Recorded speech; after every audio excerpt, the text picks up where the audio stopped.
प्यारे बच्चों को गुड मॉर्निंग। कैसे हैं आप सभी? आशा करते हैं आप सभी स्वस्थ मस्त जबरदस्त होंगे। और प्यारे बच्चों, आज का सेशन बहुत जानदार शानदार रहेगा। आज हम 17 मार्च का करंट अफेयर्स पढ़ेंगे और पुराना वाला रिवीजन भी करेंगे।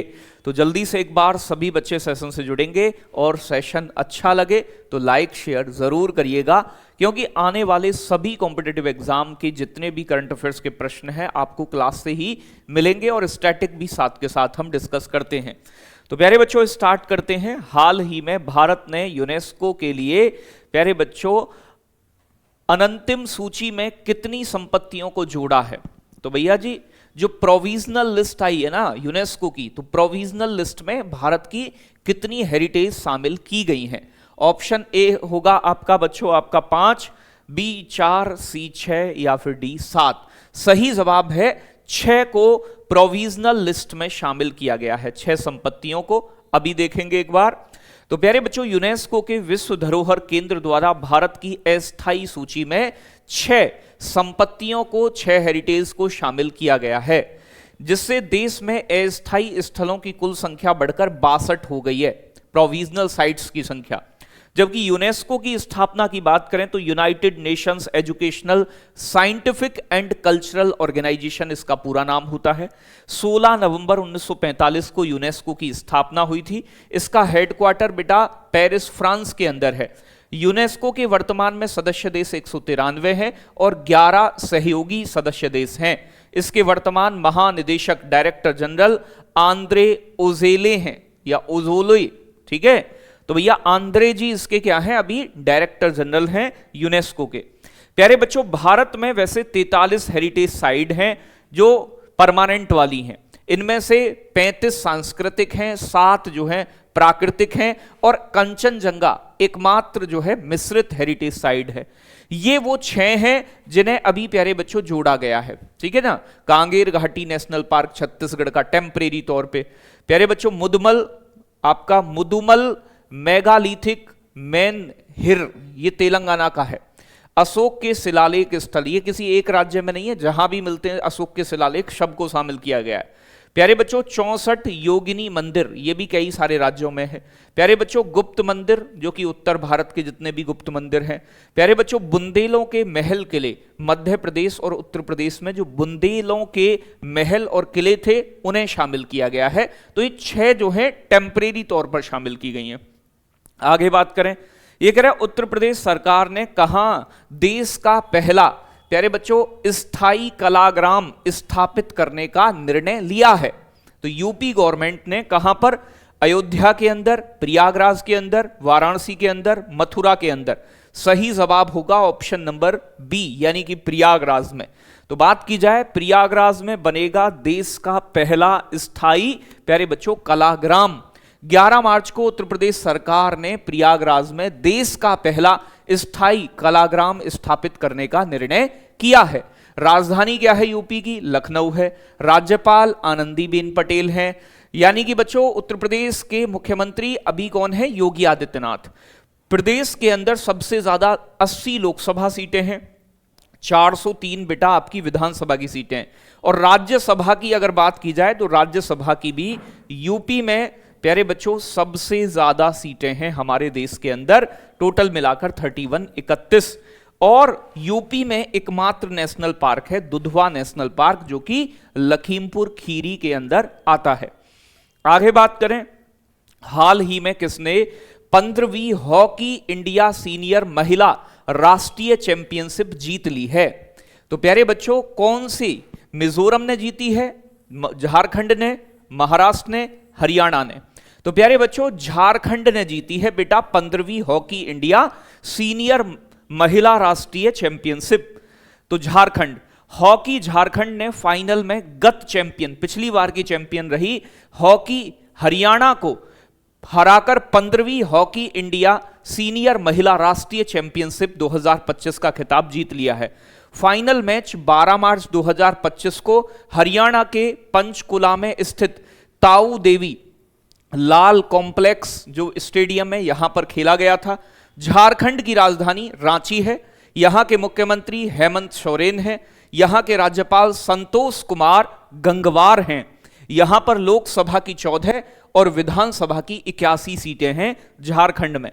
झारखंड के कुछ प्रमुख त्योहारों में सरहुल त्योहार मनाया जाता है, करम पर्व मनाया जाता है, सोहराई पर्व है और टूसू पर्व है। जो आपका सरहुल है, साल के वृक्ष पर नए पत्ते जब आते हैं तब सेलिब्रेट होता है, बड़ा इंपॉर्टेंट है। आगे बात करेंगे, भारत किस देश को पीछे छोड़कर दुनिया का दूसरा सबसे बड़ा सड़क नेटवर्क वाला देश बन गया है? देखो, पहले नंबर पे अमेरिका था, दूसरे नंबर पर चाइना था, तीसरे पर पहले भारत आता था, लेकिन भारत का नंबर अब चीन को पीछे छोड़कर दूसरे स्थान पे हो गया है सड़क नेटवर्क के मामले में। तो option number B is right answer. तो भारत चीन को पछाड़कर दूसरा सबसे बड़ा सड़क नेटवर्क वाला देश बन गया है। संयुक्त राज्य अमेरिका जो है प्यारे बच्चों, वो पहले नंबर पर है और भारत जो है दूसरा बड़ा सड़क तंत्र वाला देश बन गया है। सड़क की लंबाई भारत में आप देखोगे मील के अंदर दी गई है। कितनी मील है? इकाई, दहाई, सैकड़ा, हजार, 10,000, लाख, 10 लाख। तो प्यारे बच्चों, ये 34,81,725 मील सड़कों की लंबाई यूपी में हो गई है। चीन की मुद्रा का नाम आप जानते हैं, रिमरिनबी है प्यारे बच्चों। चीन की राजधानी बीजिंग है। चीन के राष्ट्रपति सी जिनपिंग है। इनका राष्ट्रीय खेल टेबल टेनिस है। और जोंगखा यहाँ की जो है प्यारे बच्चों, वो जोंगखा नहीं होगा, मंदारिन, मंदारिन यहाँ की भाषा है जो कि कई बार एग्जाम में पूछी जाती है। ठीक है भाई, तो भाषा यहाँ की कौन सी है बेटा? मंदारिन, जो कि दुनिया की सबसे ज्यादा बोले जानी, इसे चाइनीज भाषा कोई बोलते हैं कि दुनिया की सबसे ज्यादा बोले जाने वाली भाषा भी है। टेबल टेनिस इनका खेल है। भारत में सड़कों के निर्माण और देख रखरखाव जो करता है नेशनल हाईवे का, वो NHAI करता है, national highway authority of India. ये हमारे भारत सरकार की एक एजेंसी है। इसकी स्थापना 1995 में हुई थी। प्यारे बच्चों, अधिनियम कौन सा है इसका? 1988 के अधिनियम के तहत भारतीय राष्ट्रीय राजमार्ग प्राधिकरण की स्थापना 1995 में। इसका मुख्यालय दिल्ली के अंदर इसका हेडक्वार्टर है बेटा। ठीक है ना भाई? तो इसका हेडक्वार्टर कहां है? दिल्ली में पूछ लेता है एग्जाम में। भारत का सबसे लंबा नेशनल हाईवे NH44 है, जिसकी कुल लंबाई प्यारे बच्चों 3745 किलोमीटर है। ये श्रीनगर से लेकर कन्याकुमारी तक फैला हुआ है। अब देखो, छोटा नेशनल हाईवे बहुत सारे बच्चों को पता नहीं होगा, पुराना वाला 47A रट रखा होगा, तो याद रखिएगा वर्तमान में 2 नेशनल हाईवे ये बराबर लंबाई के हैं।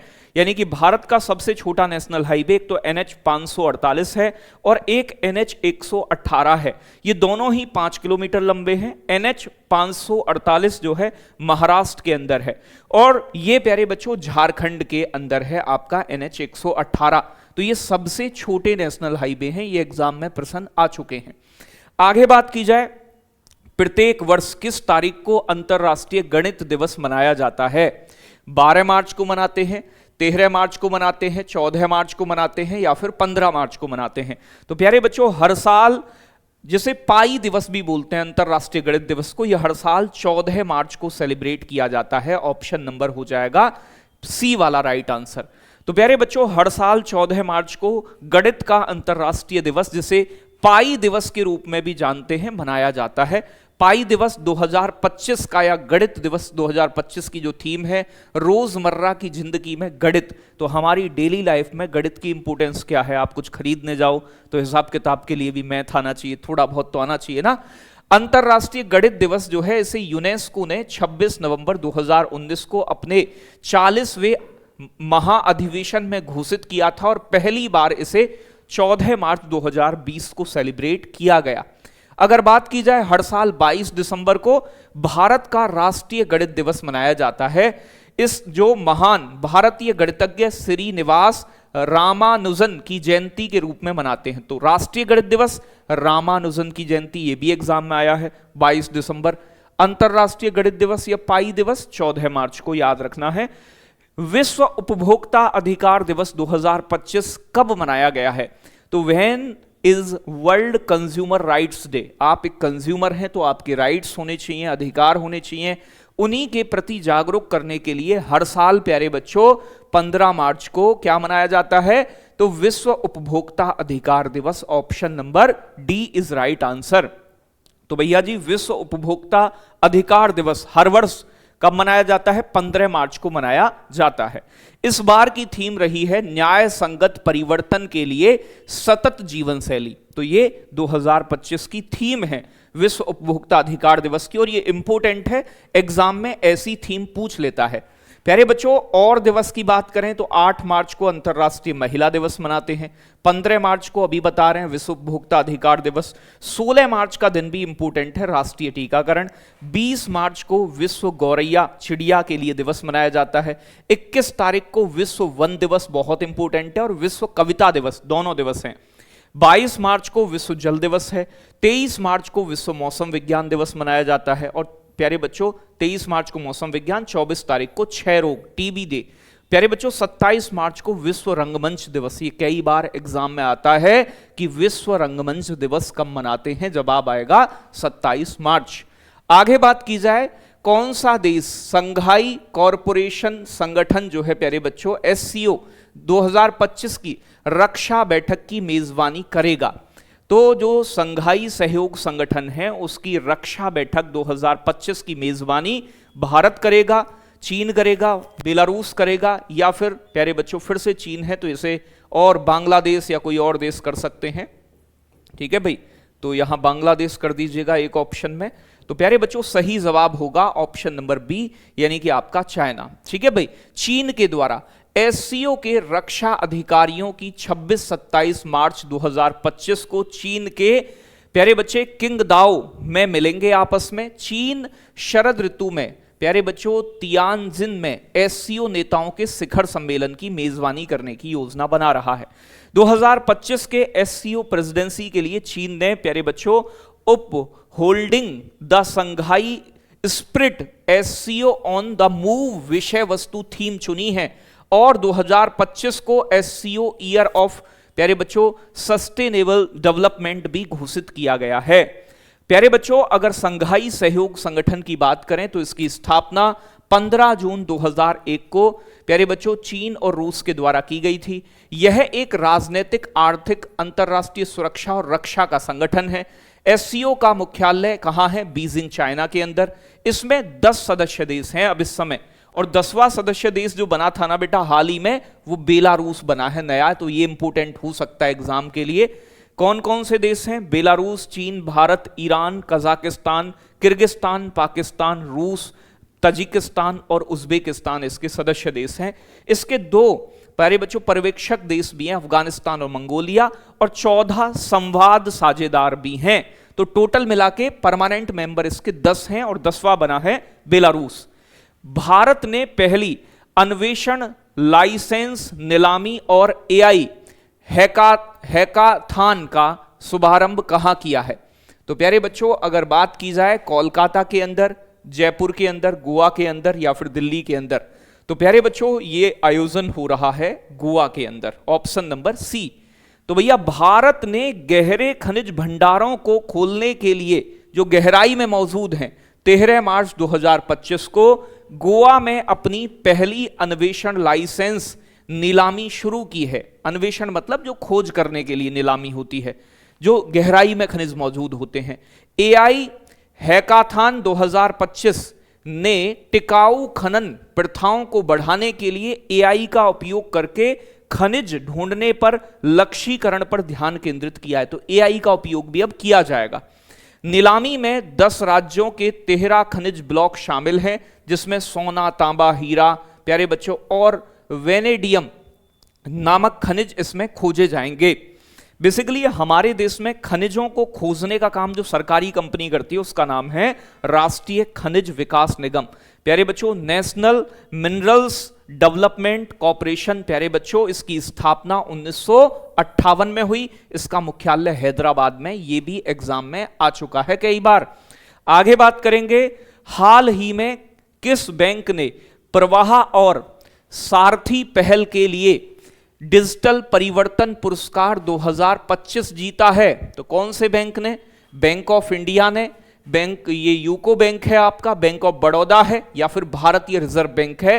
तो ऑप्शन सही होगा, लोगो भी आपको दिख रहा होगा जिसमें पाल्म ट्री, ताड़ का पेड़ और बंगाल टाइगर दिखाई देता है। यह है हमारे देश का केंद्रीय bank RBI, reserve bank of India, जिसने प्यारे बच्चों प्रवाह और सारथी पहल के लिए डिजिटल परिवर्तन पुरस्कार जीता है 2025। तो भारतीय रिजर्व बैंक को लंदन यूके में स्थित सेंट्रल बैंकिंग द्वारा डिजिटल ट्रांसफॉर्मेशन अवार्ड 2025 से सम्मानित किया गया है। यह प्रतिष्ठित पुरस्कार आरबीआई की सफल डिजिटल पहलों, प्रवाह और प्यारे बच्चों सारथी के प्रवाही का कार्यान्वयन को मान्यता देता है। इसके आईटी दल द्वारा इन हाउस विकसित किया गया था। भारतीय रिजर्व बैंक के गवर्नर जो हैं 26वें वो संजय मल्होत्रा हैं। आरबीआई की स्थापना बेटा 1 अप्रैल 1935 में हुई थी हिल्टन यंग कमीशन की रिकमेंडेशन पर। 2 साल तक इसका मुख्यालय कलकत्ता में रहा और 1937 से इसका हेडक्वार्टर प्यारे बच्चों अब मुंबई में है, महाराष्ट्र में। और इसका राष्ट्रीयकरण कब हुआ था आरबीआई का?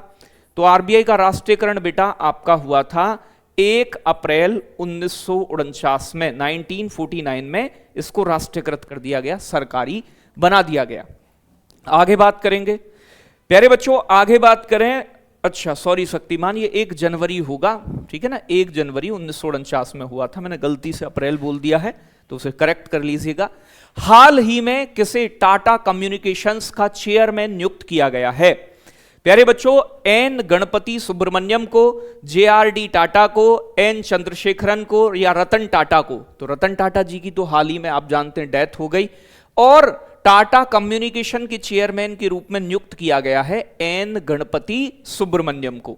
प्यारे बच्चों एन गणपति सुब्रमण्यम, टाटा कम्युनिकेशन ने आधिकारिक रूप से घोषणा की है कि एन गणपति सुब्रमण्यम जो है ये बोर्ड ऑफ डायरेक्टर्स के चेयरमैन के रूप में नियुक्त किया गया है। इनकी नियुक्ति 14 मार्च 2025 से यानी कि लागू होगी। प्यारे बच्चों टाटा कम्युनिकेशंस की स्थापना हुई थी 19 मार्च 1986 में। प्यारे बच्चों किसके रूप में? वीएसएनएल के रूप में। वो बीएसएनएल अलग है, ये वी है, वीएसएनएल के रूप में नाम से की गई थी। प्यारे बच्चों जबकि टाटा ग्रुप की स्थापना पूछी जाए तो टाटा समूह की स्थापना 1868 में जमशेदजी नुसरवानजी टाटा द्वारा की गई। इसका हेडक्वार्टर जो मुख्यालय है वो महाराष्ट्र के मुंबई में स्थित है, ठीक है भाई, तो मुंबई में। तो ये भी एग्जाम में आया हुआ प्रश्न है कि टाटा ग्रुप की स्थापना किसके द्वारा कब की गई? तो 1868 में जमशेदजी नुसरवानजी टाटा द्वारा। और अन्य नियुक्तियां जैसे कि आपके विकास कौशल को एचपीसीएल का अध्यक्ष और प्रबंधक निदेशक नियुक्त किया गया है। अमिताभ मुखर्जी को प्यारे बच्चों जो अभी आपका नेशनल मिनरल डेवलपमेंट कॉरपोरेशन का, राष्ट्रीय खनिज विकास निगम का सीएमडी नियुक्त किया गया है। डॉक्टर अंजू राठी राणा को कानूनी मामलों के सचिव के पद पर नियुक्त किया गया है। अजय बहादुर को प्यारे बच्चों जीएम के सीईओ नियुक्त किया गया है। आरबीआई ने प्यारे बच्चों अजीत रत्नाकर जोशी को कार्यकारी निदेशक नियुक्त किया है। मनन कुमार मिश्रा 7वीं बार बार काउंसिल ऑफ इंडिया के अध्यक्ष चुने गए हैं। भारत के रक्षा लेखा महानियंत्रक का कार्यभार डॉक्टर मयंक शर्मा ने संभाला है। एसबीआई लाइफ ने प्यारे बच्चों दोरा बाबू दरपति को डिप्टी सीईओ नियुक्त किया है। प्यारे बच्चों ताकाशी नाकाजिमा को होंडा कार इंडिया के नए अध्यक्ष और सीईओ नियुक्त किया गया है। आगे बताएंगे अगला प्रश्न, हाल ही में कौन सी राज्य सरकार सभी नगर निगमों को सौर ऊर्जा से संचालित करने का निर्णय लिया है? तो गुजरात ने या फिर उत्तर प्रदेश ने, मध्य प्रदेश ने, राजस्थान ने? तो सही जवाब होगा option number B, Uttar Pradesh सरकार ने सभी नगर निगमों को सौर ऊर्जा से चलाने का यानी कि लक्ष्य निर्धारित किया है। उत्तर प्रदेश में पर्यावरण संरक्षण और ग्रीन एनर्जी को बढ़ावा देने के लिए सरकार ने बड़े स्तर पर नवीकरणीय ऊर्जा पर काम कर रही है। मुख्यमंत्री योगी आदित्यनाथ ने ऐलान किया है कि अयोध्या की तर्ज पर प्रदेश के सभी नगर निगमों को सोलर सिटी के रूप में डेवलप किया जाएगा। तो यह निर्णय यूपी की सरकार ने किया है। हाल ही में भारत ने किस शहर में आयोजित अंतरराष्ट्रीय श्रम संगठन की 353वीं शासी निकाय की बैठक में भाग लिया है? तो भैया जी ये बैठक जो आयोजित हुई थी अंतरराष्ट्रीय श्रम संगठन की, ये जिनेवा में हुई थी, क्योंकि जिनेवा के अंदर ही इसका मुख्यालय है, ठीक है जी। तो अगर बात की जाए अंतरराष्ट्रीय श्रम संगठन की 353वीं शासी निकाय की बैठक में जिनेवा में आयोजित की गई, जिसमें श्रम और रोजगार सचिव सुश्री सुमीता डावरा ने प्रतिनिधि मंडल का नेतृत्व किया। भारत की तरफ से श्रम और रोजगार से जुड़े प्रमुख वैश्विक मुद्दों पर सार्थक हस्तक्षेप भी इसमें किया गया। अगर मैं बात करूं प्यारे बच्चों, गिलबर्ट एफ जो है ये ILO इंटरनेशनल लेबर ऑर्गेनाइजेशन के महानिदेशक हैं। अंतरराष्ट्रीय श्रम संगठन ILO की स्थापना जो हुई थी वो 1919 में हुई। इसका हेडक्वार्टर जिनेवा स्विट्जरलैंड में है और हर साल बेटा 1 मई को अंतरराष्ट्रीय श्रम दिवस के तौर पर सेलिब्रेट किया जाता है। आगे बात करेंगे बेटा, हाल ही में किस टीम ने दूसरी बार WPL का वुमेन्स प्रीमियर लीग का खिताब जीता है? अब तीसरी बार हो रहा है, पहली बार WPL हुआ था 2023 में, IPL की शुरुआत हुई थी 2008 से। किसने जीता है बेटा? तो याद रखिएगा, मुंबई इंडियंस ने दूसरी बार यह खिताब जीत लिया है, दिल्ली को हराया है। 3 बार टोटल हुआ है। तो ये प्यारे बच्चों यहां पर किस वर्ष IPL शुरू हुआ? तो यहां वर्ष है 2023 में, विजेता मुंबई इंडियंस, रनर अप उप विजेता दिल्ली कैपिटल रही थी, याद रखिएगा। 2024 में बेंगलुरु जीती है। वैसे बच्चों IPL तो जीत नहीं पाई बेंगलुरु, WPL जीत गई, दिल्ली कैपिटल को हराया। प्यारे बच्चों 2025 में मुंबई इंडियंस जीती है और प्यारे बच्चों मुंबई इंडियंस ने पहले 149 रन बनाए थे, 8 रन से जीत गई है, ठीक है। और दिल्ली कैपिटल्स हारी है लगातार 3 बार। दिल्ली कैपिटल की किस्मत खराब है कि वो उपविजेता रही है। प्यारे बच्चों जो ब्रेबॉर्न स्टेडियम मुंबई, यहां इसका फाइनल मैच खेला गया। प्यारे बच्चों जो मैन ऑफ द मैच रही हैं वो हरमनप्रीत कौर रही हैं मुंबई इंडियंस से। और प्यारे बच्चों नेट साइवर ब्रंट जो है वो प्यारे बच्चों सीजन की बेस्ट प्लेयर चुनी गई हैं। और भी इसमें बहुत सारी चीजें हैं जिन्हें आप याद रख सकते हैं, जैसे Tata curve super striker of the season, सबसे ज्यादा स्ट्राइक रेट रखने वाली कौन बनी है विजेता? तो भैया वो बनी है आपकी शनेल हेनरी, ठीक है जी। प्यारे बच्चों आपका सिंटेक्स 6 ऑफ द सीजन, सबसे ज्यादा छक्के लगाने का खिताब मिला है किसे? प्यारे बच्चे एस्ले गार्डनर को, जो गुजरात जॉइंट से हैं, 18 छक्के लगाए इन्होंने। प्यारे बच्चों herbal life active catch of the season, बेहतरीन कैच लेने के मामले में एनाबेल सदरलैंड को प्यारे बच्चों विजेता रही हैं दिल्ली कैपिटल से। Tata WPL green dot balls of the season, सबसे ज्यादा डॉट बॉल जिन्होंने दी हैं वो हैं प्यारे बच्चों सबनिम इस्माइल, जो मुंबई इंडियंस से खेली हैं। प्यारे बच्चों emerging player of the season विजेता रहे हैं अमनजोत कौर मुंबई इंडियंस से। उन्होंने 2025 के WPL में 128 रन बनाए हैं और 5 विकेट लिए हैं। WPL 2025 के लिए प्यारे बच्चों फेयर प्ले अवार्ड जो मिला है वो गुजरात जॉइंट्स को मिला है। WPL 2025 में पर्पल कैप विजेता रही हैं अमेलिया केर मुंबई इंडियंस से, उन्होंने 18 विकेट लिए हैं। प्यारे बच्चों अमेलिया केर को मिला है पर्पल कैप। प्यारे बच्चों ऑरेंज कैप जो मिला है वो मिला है आपका नेटली साइवर ब्रंट को, जो कि मुंबई इंडियंस से, इन्होंने पूरे सीजन में 523 रन बनाए हैं। WPL 2025 में मोस्ट वैल्यूएबल प्लेयर का विजेता रहे हैं आपके Natalie Sciver Brunt Mumbai Indians से, उन्होंने 523 रन बनाए और 12 विकेट लिए हैं। तो ये मोस्ट वैल्यूएबल प्लेयर का खिताब भी नेटली साइवर ब्रंट को मिला है प्यारे बच्चों। तो ये था आज का करंट अफेयर्स। अब कल वाला पिछला 15 तारीख का रिवाइज कर लें। दिल्ली का कौन सा एयरपोर्ट 7वीं बार प्यारे बच्चों एशिया का सबसे बेस्ट एयरपोर्ट बना है? तो इंदिरा गांधी एयरपोर्ट दिल्ली का।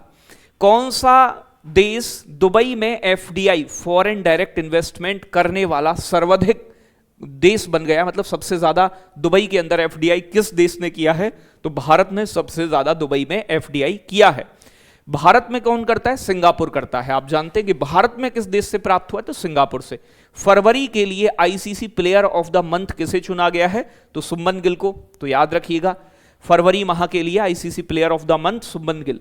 किस राज्य की विधानसभा ने सर्च इंजन लॉन्च किया है? तो पंजाब राज्य की विधानसभा ऐसा करने वाली पहली विधानसभा बनी है जिसने सर्च इंजन लॉन्च किया है। सज्जनगढ़ वन्यजीव अभ्यारण्य किस राज्य में, जो हाल ही में आग के कारण अभी चर्चाओं में रहा? तो ये राजस्थान के अंदर है सज्जनगढ़ वन्यजीव अभ्यारण्य।